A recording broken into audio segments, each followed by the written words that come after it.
So sometime last night, in the middle of the night, I heard a deer scream, which you rarely hear. And I've only heard it once when I saw a doe being chased by coyotes. And then this morning I woke up and I went to brush my teeth, and there was no water. It looked like a deer jumped the fence, got caught for a moment, pulled the fence down, which snapped a half-rotten railroad tie, which snapped a main water line, which then flooded the field all night and wore my pump out. So this is my unexpected project today. Lots of unexpecteds on the farm.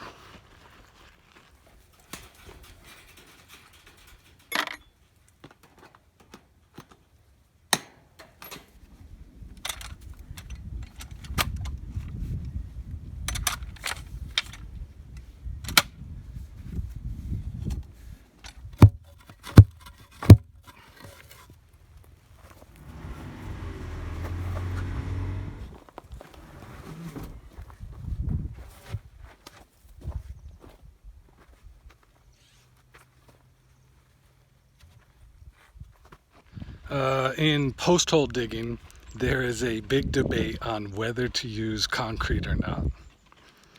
And there's two camps. One camp says you got to do it. The other camp says if you do it, water will pool up in the concrete, create little pockets, and erode the wood faster. We are not going to use concrete. So to look a little deeper at this, let's go to the drawing board.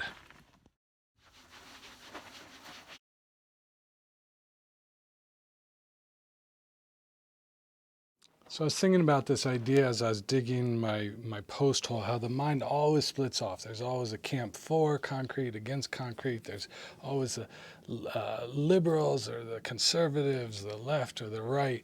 There's always this kind of bifurcation of the mind. And Buddhist philosophy and yogic philosophy articulates this very well. Chapter 2.3 of the Yoga Sutra, it's avidya, smita, raga, devesha, binivesha, panchakleshaha. Specifically what I want to look at is two words there, raga and devesha. So raga means to want and devesha means to not want. So imagine you're on a cruise with 9 of your best friends, and let's say you get marooned, and suddenly what was going to be just a week ends up being a year. Quickly, those 9 best friends, the mind will split into like, these 3 you really like, these 3 you feel pretty neutral about. You're like, oh, okay. And then these 3 you begin to dislike. It's just the mind's natural split. Now let's say that these 3 sneak away. And now you're just left with the 3 you like and the 3 you feel neutral about. Eventually the mind will split again. These 2 you'll like, these 2 you'll feel neutral about, and these 2 you'll dislike. So on and so forth. The mind just has this natural tendency to split off into 2 different things.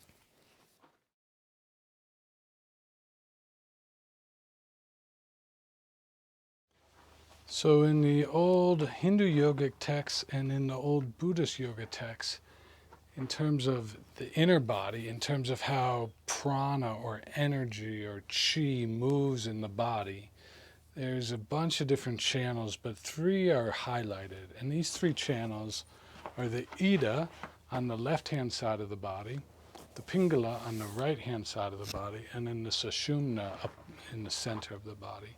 And again, just for today, I want to just look at the Pingala and the Ida.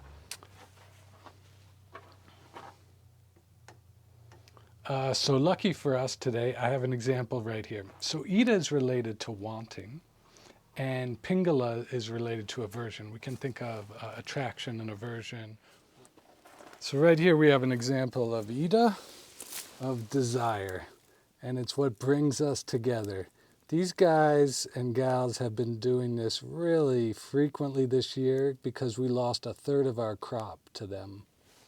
And then over here on my homemade 10-foot tambura, we have Pingala.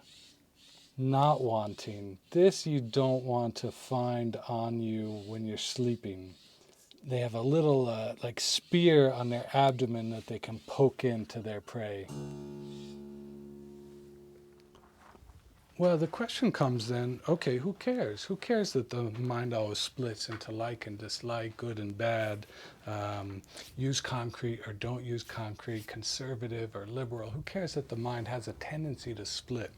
The problem is that we believe these qualities of good or bad, of right and wrong, exist outside of us. We think that those three friends on the boat, which we did like, and we now don't like, we think that we just didn't see it before, right? And it doesn't occur to us naturally that that shift actually occurred in our own minds, right? Friends can become enemies, and enemies can become friends. This shift doesn't exist outside of us. It exists inside of us. And again, okay, who cares about that? So all these shifts are in our own perception. Well, the problem is the belief that they exist outside of us is the foundation of fanaticism. It's the foundation of fundamentalism. And the problem with fundamentalism and fanaticism is it completely undermines our capacity for humility. And St. Teresa of Avila, in her, it was called sometimes the Teresian triad. She says there are these qualities that are the most important qualities to develop in a human life. She says the foundation, the number one quality of all qualities is humility. A gentle approach to life, which doesn't mean you can't act from beliefs or from ideals. It just means you don't solidify those. The fancy word is reify. You don't solidify that idea. You can say, from this perspective, from my vantage point, this seems like the correct way. But I know from other vantage points that this might be different, right? So it's a kind of loosening up of that idea. The philosopher Bertrand Russell has put it this way. He said, fanaticism is the danger of the world. It always has been, and it has done untold harm.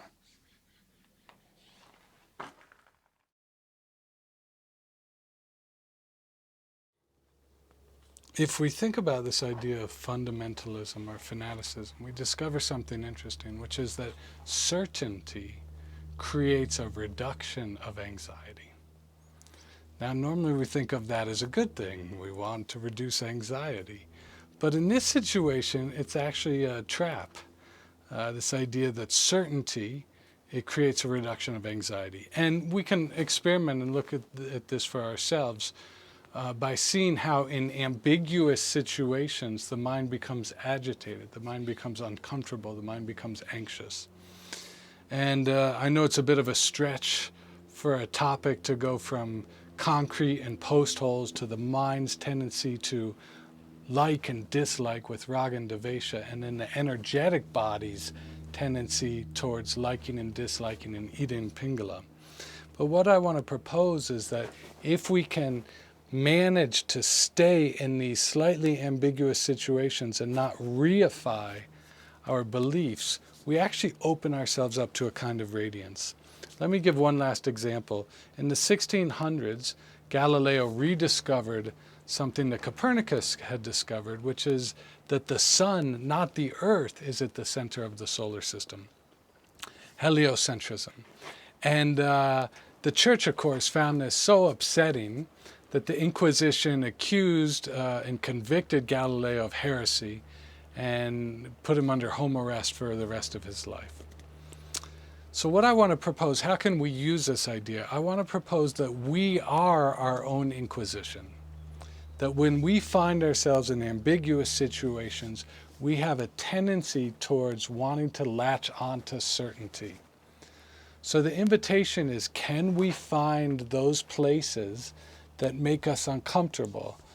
This could be ambiguity around gender. This could be being confronted with our own racism. This could be anything like that, being confronted with the limits of our capacity for spaciousness. Can we find those limits? Feel it. How do you know you're there? For me, I'll become irritable and rigid. I'll kind of go into this rigid stance, arms closed, body clenched. When I find myself there, that's the invitation. Can I then soften? Can I feel that edge, and then can I loosen a little bit? And what I'm proposing is that capacity to soften there, that capacity to loosen a little bit around our edges correlates with our ability to feel awe and to feel radiance with the extraordinariness and the mystery of life.